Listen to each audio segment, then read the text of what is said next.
সেই বাদশাহ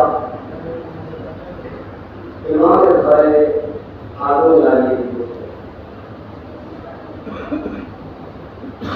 যে ইমাম হাজার হাজার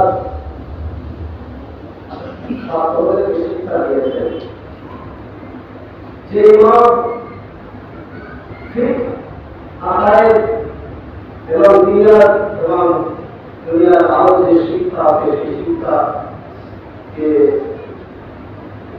শিখিয়েছেন, যার হাজার হাজার ছাত্র আছে, সেই ইমামের ঘরে আগুন লাগানো হয়েছে। কত বড় মানুষে যে একজন মাস্টার একজন শিক্ষকের ঘরে আগুন লাগিয়ে দিচ্ছে।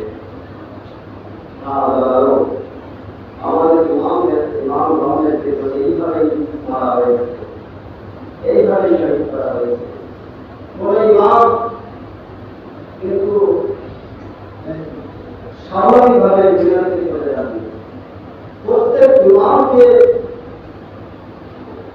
শহীদ করা হয়েছে, কাউকে তলোয়ারে শহীদ করা হয়েছে, কাউকে বিষ প্রয়োগ করে শহীদ করা হয়েছে। আর মালায়েকারা তারাকে শহীদ করা হবে। ইমামে হাসান মুসতাফা তারাকে শহীদ করা হবে। ইমামে হুসাইন আলাইহিস সালাম তারাকে কারবালায় নিয়ে শহীদ করা হবে। তো এইভাবে আমাদের পরপর ইমামদেরকে শহীদ করা হয়েছে।